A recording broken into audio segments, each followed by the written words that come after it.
Muy buenas noches, queridos amigos de Popular Televisión. Inmersos ya en esta 11ª temporada, tenemos un nuevo programa, una nueva invitada que traemos a ustedes. Ella es cercana aquí en la capital, cercana a Murcia.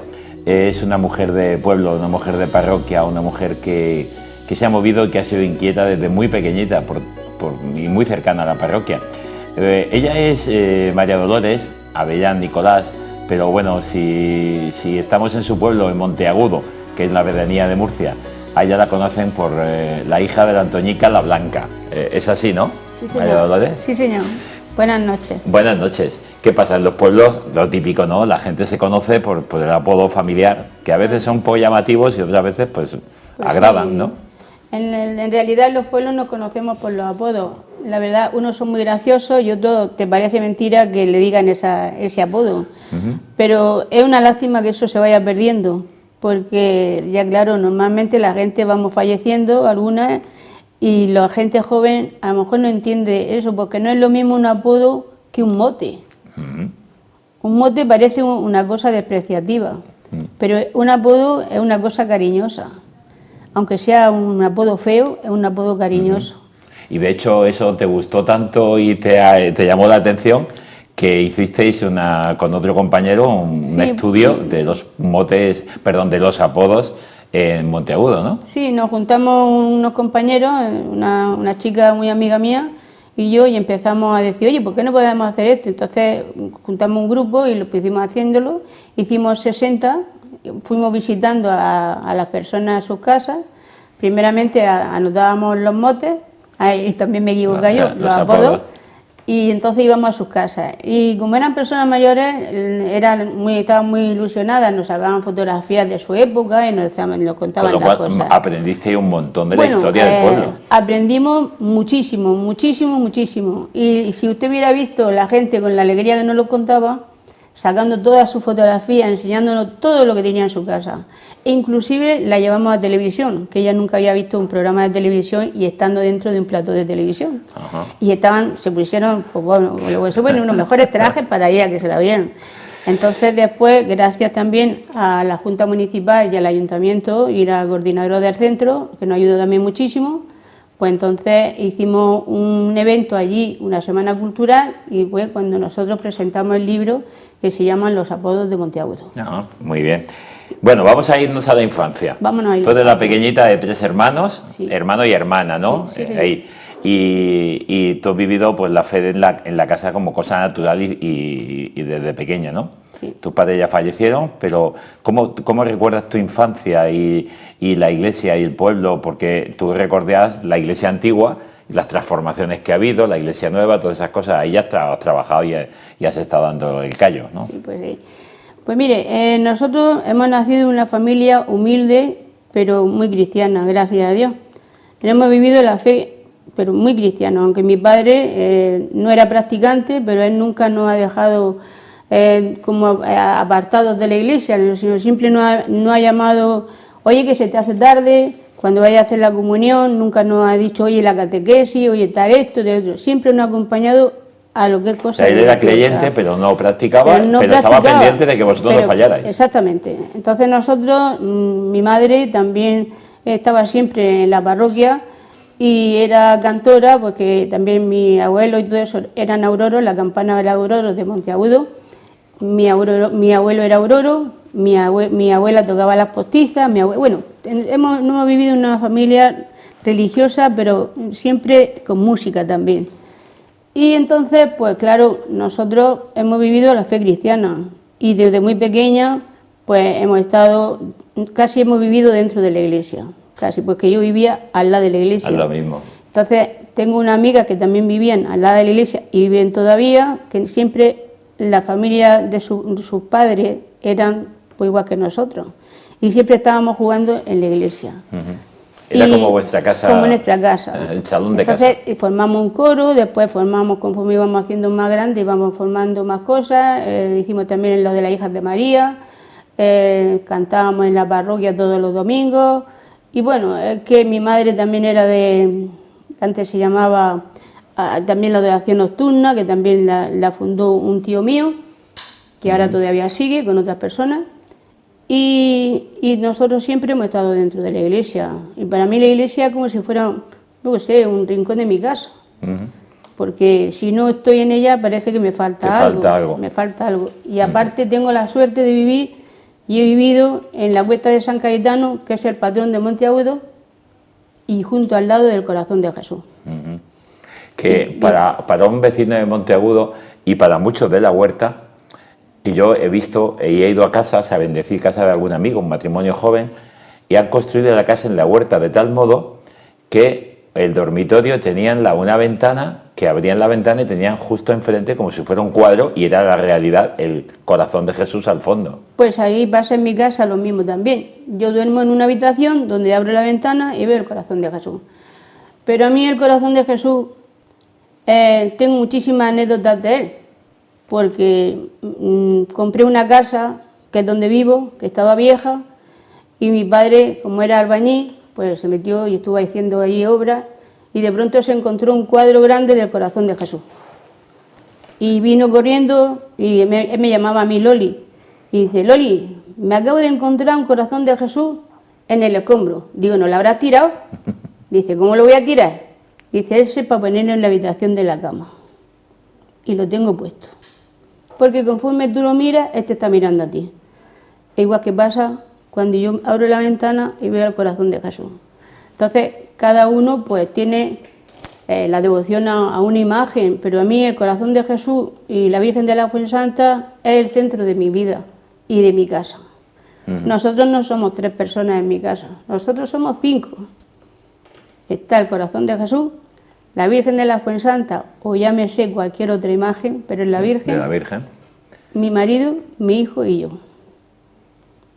Somos 5. La familia, 5 es la familia. Lo que pasa es que la Virgen no come, y el Señor tampoco, pero nos da de comer a nosotros. Os da de comer, y de lo que podrías ponerle y gastar en comida es lo que usas de tu tiempo y de tu dinero para ayudar en tantas otras cosas. Exactamente. Y en trabajar. A mí no me importa de dejar mis cosas sin hacer, y si me llaman para cualquier cosa de la iglesia, lo dejo todo y me marcho.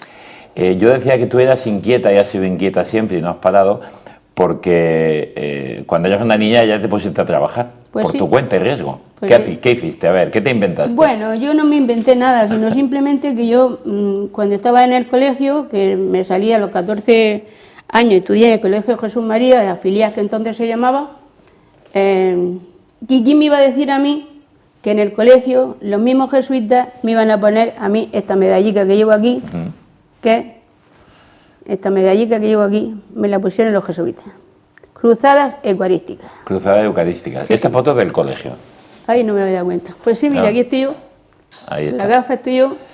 Y todas mis compañeras. Ahí vemos la medalla, o sea, el logo es el emblema en la bandera. En la bandera. Aquí todas las monjas me enseñaron muchísimo a saber amar, a saber lo que era lo cristianismo. Y yo cuando me salí del colegio, porque como en muchos sitios ha pasado, pues no podían dar dinero para estudiar, no teníamos medios económicos. Entonces yo veía a muchas mujeres que se iban a trabajar y no sabían dónde podían dejar a los chiquillos. Y yo me decía: pues déjamelo a mí, y ya me encontraba con 3 o 4. Y de pronto pensé, digo, pues voy a decirle a mi abuela si me deja su habitación esta, que tenía un grande, un comedor, y yo ahí pues monto una guardería. ¿Qué edad tenías? Pues tendría 14 o 15 años, 14 porque 15 eso años. estamos hablando y del ya año era una 60. negociante. Abuela, déjame esto que voy a montar una guardería. Pero no cobraba, no cobraba. Era atender a esos niños. Sino simplemente que a mí me daba lástima que las mujeres tenían que irse a trabajar y no podían irse porque no podían dejar al chiquillo donde. Entonces digo, pues déjamelo a mí. Incluso tengo una de las chicas de la guardería, hoy tiene una guardería. Y era un chico también pequeño que tenía 2 años y entonces me lo dejaban. Y las mujeres, pues claro, se pusieron de acuerdo que qué me iban a pagar. Y yo decía, yo no voy a cobrar nada. Ellas venían a las 2, 2 y media, a lo mejor había comido el hijo, o no había comido, o le había dado de desayunar, o lo que fuera. Y entonces dijeron de darme 25 pesetas, todos los meses. Entre 25 todas. pesetas. Pero vamos, para mí fue un halago, porque yo no lo hacía por el dinero. Y se me ocurrió, para tenerlo entretenido, porque vamos, es que no se podía, yo digo, señor, tengo que hacer aquí el payaso para que estén entretenidos. Y yo tenía un cinesín, no sé si usted te acuerda de los Sí, cinesín. claro, claro. Pues entonces le ponía una sábana blanca, mira, aquí está. Le ponía una sábana blanca, este niño no tenía todavía 2 años, que vive cerca de mi casa, y hay una niña, esa niña que hay allí es la que tiene la guardería. Y todos estos niños pues van a visitarme a mi casa y me da mucho gusto de Todos verlos. estos que... Están casados, tienen hijos, Claro. y algunos ya tienen hasta nietos. Y empezaste con 2, 3, 4 y, Sí, y llegaste hasta a juntar 47. hasta 47, 47. al mismo tiempo. Aquí no están todos, aquí no Sí, están sí. todos, 47 tenía. Y le puse una sabanica blanca y el cinesín. Y ahí estaba dándole con su maquinica, y los tenía entretenidos pues hasta que vinieran sus madres. Hasta que pudieran venir del trabajo. Sus madres. Pues una labor de lo asistencia hacía, social. sí, y eso lo hacía en las vacaciones del colegio.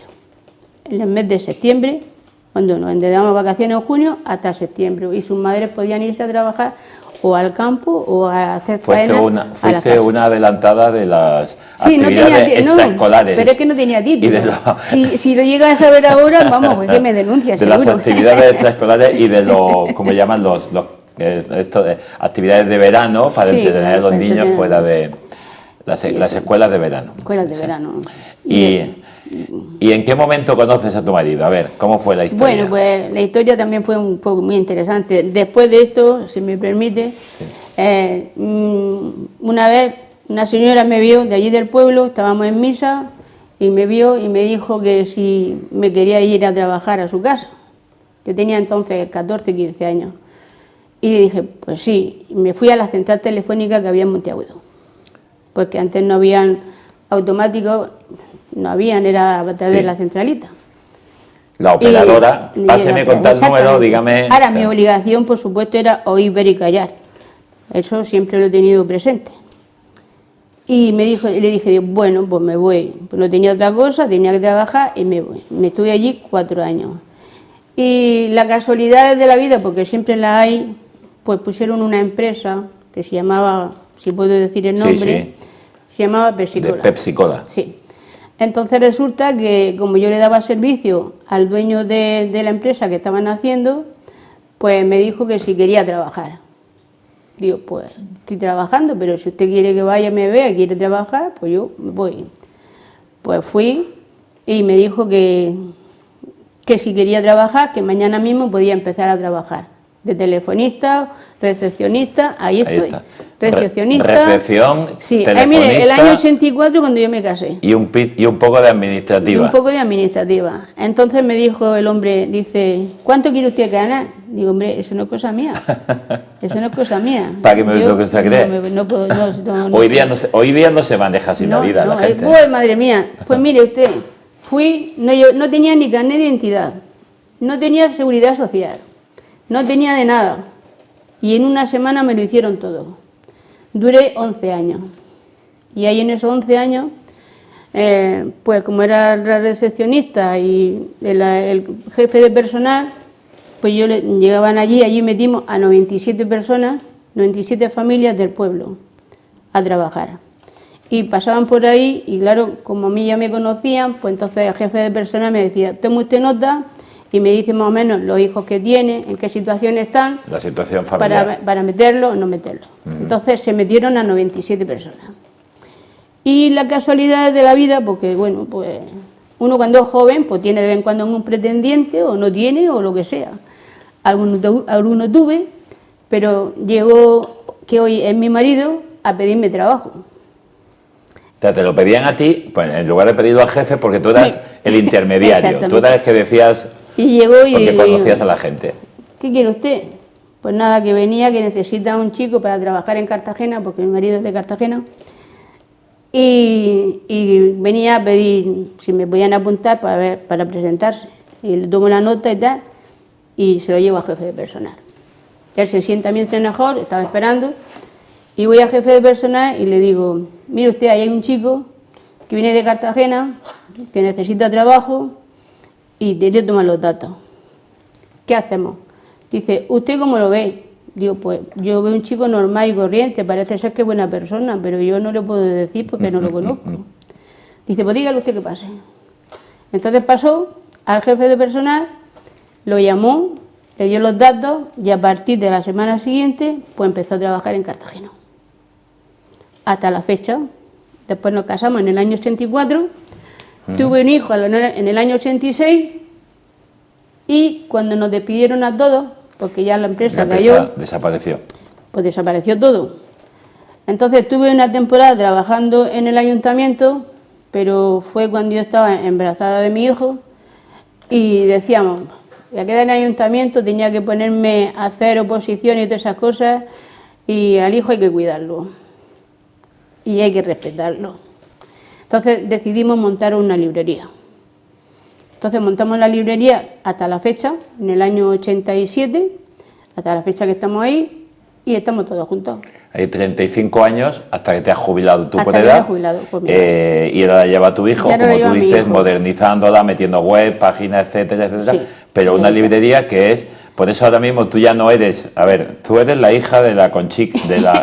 ¿cómo? Yo soy hija de la Blanca, pero mi hijo... De la Antoñica de la Blanca, pero tu hijo no es el nieto, tu hijo es... Mi hijo es el hijo de María Dolores, la de la librería. Claro, 35 años de librería. ¿A cuántos le ha aprendido? Colegio, niños, pues sí, la familia, verdad, toda la vida. Estoy muy a gusto porque resulta que la gente allí pues, ha colaborado mucho con nosotros, yo he colaborado también mucho con el pueblo y no es que quiera darme mucha publicidad, pero como la casa está siempre abierta, muchas veces decían que parecía cuartel general.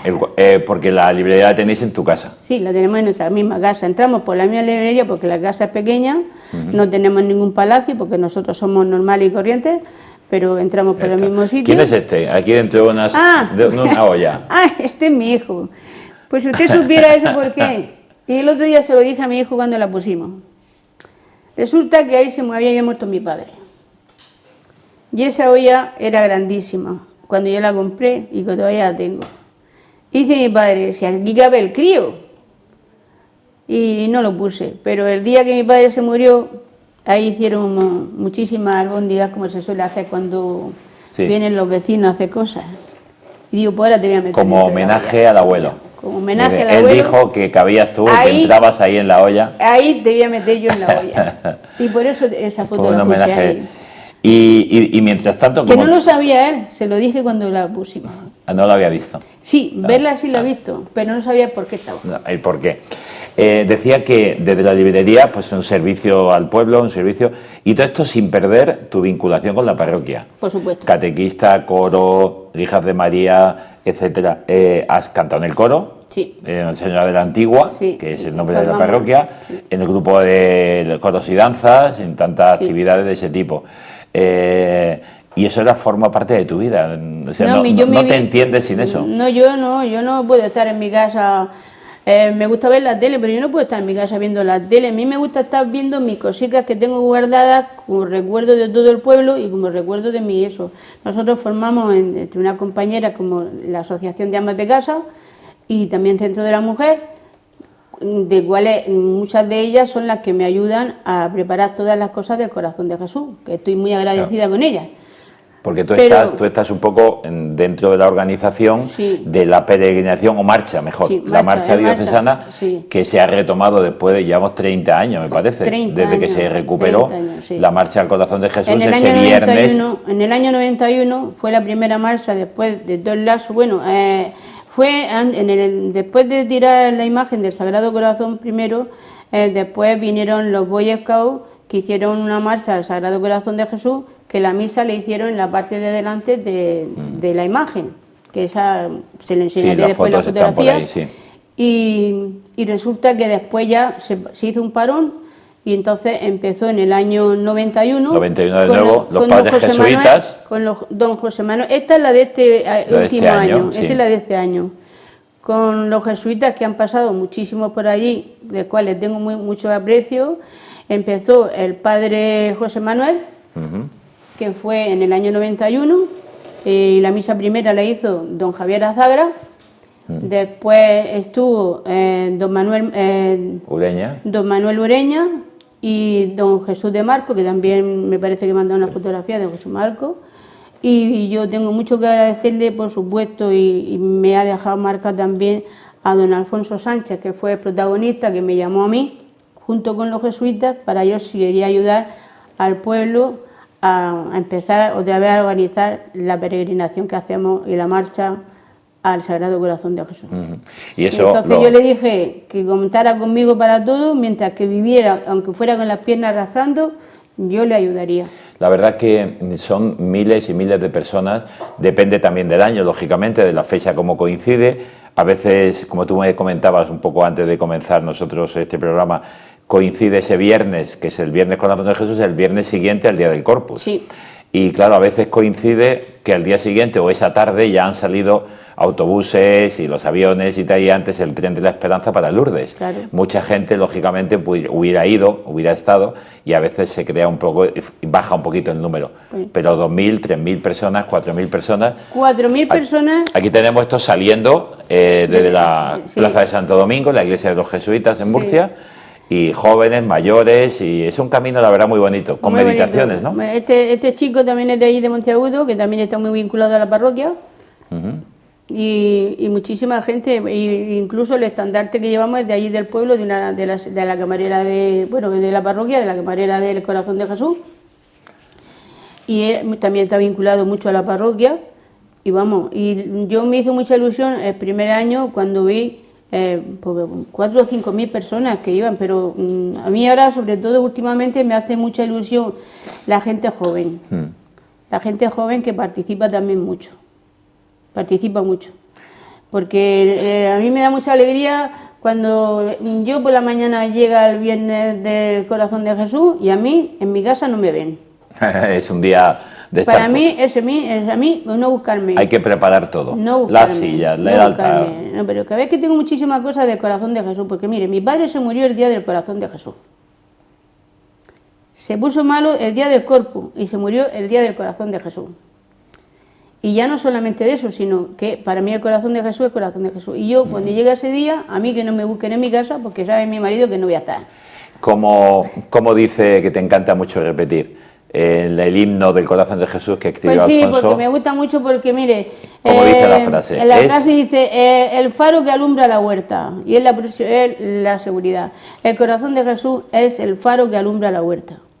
El faro que alumbra la huerta significa muchas cosas. Significa que nosotros vamos por ahí y vemos al Corazón de Jesús y decimos, ya estamos en nuestro pueblo. Pero el faro del Corazón de Jesús también significa que te está dando completamente la luz a ti. Y es un faro que te está alumbrando a ti. Al corazón, auténticamente. Corazón, no la huerta física, sino también tu corazón. Al corazón tuyo. Y desde cualquier lugar de Murcia, del Valle de Murcia, aquí pues se puede ver. A mi hijo y a pobre Tico, que hoy está muy enfermo, que de aquí le mando un saludo muy grande, que está enfermo, Ángel Fuentes. Ángel, que es el que coordina un poquito ahora. Que es que está coordinando ahora. Sí. Que es que está coordinando ahora. Entonces, yo le estoy dejando la herencia a mi hijo. La herencia, bueno, entre comillas, no quiero que se olvide de eso. Y luego, como lo digo para animar a la gente, porque este año próximo será el 16 de junio. Viernes del Corazón de Jesús es el 16 de junio. Apúntenlo, porque desde Santo Domingo hasta Murcia se hace un paseo muy interesante. Se detiene uno 4 veces o 5 con meditaciones, un momentito de meditación, se va cantando, se va conversando. A mitad de camino hay una parada un poquito más larga para tomar algo de comida. Y cuando llegamos a Monteagudo, pues los vecinos nos sorprenden con unas claveles, a las señoras y a los mayores, unos claveles. Y luego celebrar la misa, pues a los pies de la imagen del Corazón de Jesús, en la noche de Murcia, con los colores y viendo luces al fondo, también el santuario de la Fuensanta, pues es una gozada. Y a las 12:30, 1, quien quiere vuelve. Y quien quiere se toma un chocolate que las amas de casa nos preparáis allí. No, antiguamente, a lo primero, es verdad que nosotros lo preparábamos, porque nos hacía pena de decir, oye, viene la gente andando, y qué menos que le demos algo. Entonces comprábamos unas monas, o hacíamos nosotros cualquier dulce, y hacíamos nosotros el chocolate. Pero claro, eso ya se fue creciendo. Más gente, y entonces ya no nos daba abasto nosotros, porque no podíamos estar ni para arriba ni para abajo. Entonces hablé con la Junta Municipal, que le agradezco. Es cierto que ahora ya la Junta Municipal se involucra en esto. Entonces en la Junta Municipal hablé con el señor alcalde y me dijo, no te preocupes, que nosotros nos encargaremos de lo que valga hacer lo que vosotras vais a hacer. Eso nos lo pagaba. Pero después pensó bien de traer a un kiosco de estos que ponen y el churro para y chocolate. Evitar, claro, sí. por el trabajo sobre todo. Entonces por el trabajo y gracias a él, pues oye, la gente pues se va a gusto y después los autobuses también. Luego también es un servicio de la línea de autobuses que es gratuito para volver a Murcia. También. Y entonces, claro, ahora últimamente como la cosa está más restringida, pues ¿qué pasa? Que los claveles, pues las flores están muy caras y no se puede. Y antes también hubo una temporada que nosotros también dábamos una pequeña lucecita donde ponía la imagen del corazón de Jesús con una pegatina, y también la gente pues que se veía... Un detalle, en el fondo no es un detalle, sino el cariño. Si no, también hicimos unas pegatinas que donde ponía que Dios te ama y todas esas cosas. Y entonces la gente se le ponía la pegatina, darle un pequeño obsequio, ¿no? Que un poco de obsequio. Tú tienes unos cuantos sacerdotes que para ti, o personas que han sido importantes, sí. ¿no?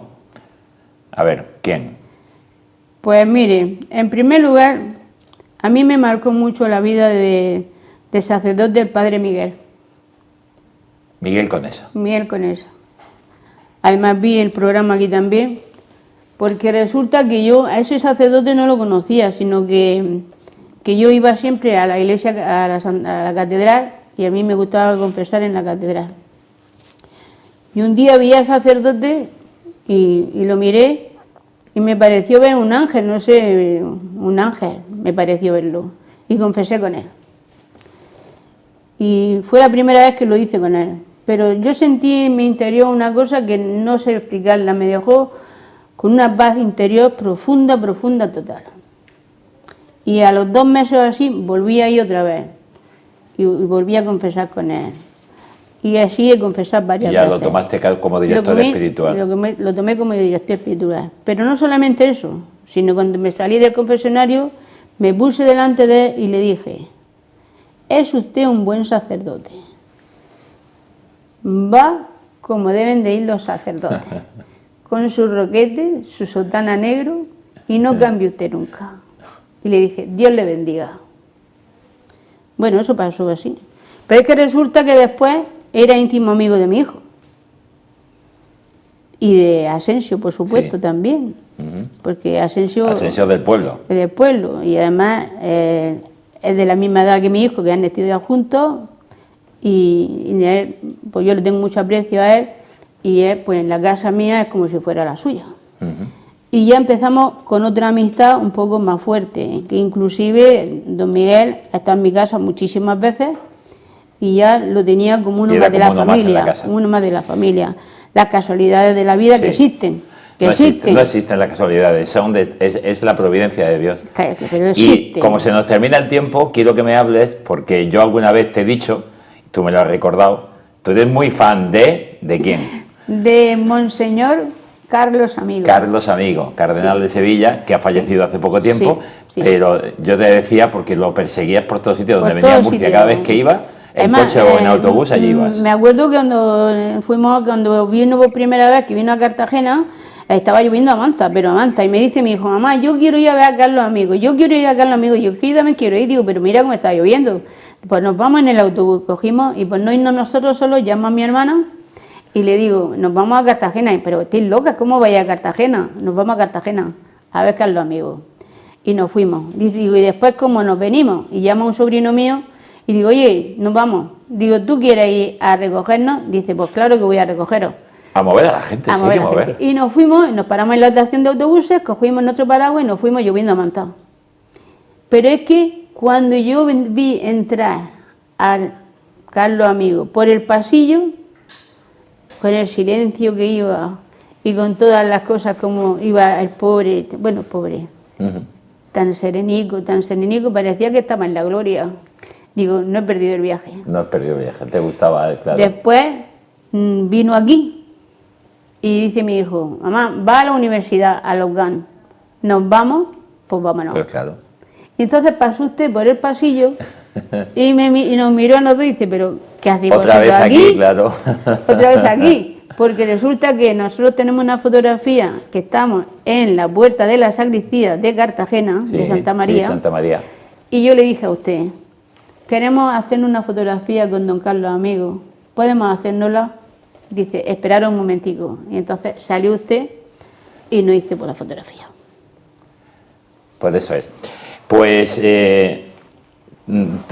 terminamos, pero se nos ha ido el tiempo, María Dolores. Pues bueno, pero yo quisiera que terminaras con una invitación a la gente a decir, oye, merece la pena ser creyente, merece la pena trabajar en la iglesia, merece la pena dedicar tiempo a la gente, porque yo lo he hecho y soy feliz, ¿no?